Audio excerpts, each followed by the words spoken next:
ಚಂದ್ರಶೇಖರ್ ದಯಮಾಡಿ ಪುಷ್ಪವನ್ನ ಅರ್ಪಿಸ್ತಾ ಇದ್ದಾರೆ.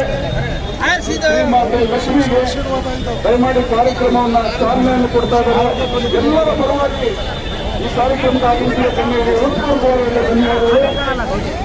ಪರಮ ಪೂಜ್ಯ ಸ್ವಾಮೀಜಿಗಳು ನಮ್ಮೆಲ್ಲರೂ ಜೊತೆ ಇಟ್ಟು ಸಹಕಾರವನ್ನು ನೀಡಿದ್ದಾರೆ. ಎಲ್ಲರ ಕಾರ್ಯಕ್ರಮ ವಿಚಾರವನ್ನು ಮಾಡುತ್ತಾ ಪರಮ ಪೂಜ್ಯ ಸ್ವಾಮೀಜಿಗಳಿಂದ ಧನ್ಯವಾದಗಳನ್ನು ಅರ್ಪಿಸ್ತಾರೆ. ಹಾಗೆ ನಮ್ಮ ಪೊಲೀಸ್ ಇಲಾಖೆ ನಿರಂತರವಾಗಿ ನಮಗೆ ಸಂಪೂರ್ಣವಾಗಿ ಸಮ್ಮೇಳನಗಳನ್ನು ನಡೆಸಿದಂತಹ ಕೀರ್ತಿ ನಮ್ಮ ತುಮಕೂರಿಗೆ ಸೇರಿದೆ. ಈ ರಾಜ್ಯ ಮಟ್ಟದ ಸಮ್ಮೇಳನವೂ ಕೂಡ ಅತ್ಯಂತ ಉತ್ತಮವಾದ ರೀತಿಯಲ್ಲಿ ಯಶಸ್ವಿಯಾಗಲಿ ಅಂತ ಹಾರೈಸುವ ಬಹಳ ದೊಡ್ಡ ಜವಾಬ್ದಾರಿಯ ಹಿನ್ನೆಲೆಯಲ್ಲಿ ನಮ್ಮ ಪತ್ರಿಕೋದ್ಯಮ ಸಾಗ್ತಾ ಇದೆ.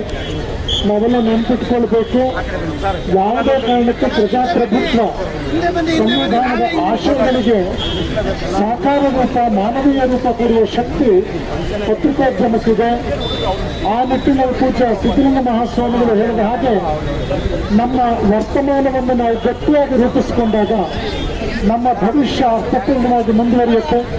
ಆ ನಿಟ್ಟಿನಲ್ಲಿ ಪತ್ರಿಕೋದ್ಯಮದ ಎಲ್ಲ ಸನ್ಮಿತ್ರರಿಗೆ, ಈ ಕುಟುಂಬದ ಸದಸ್ಯರಿಗೆ ಶುಭವನ್ನು ಕೋರಿ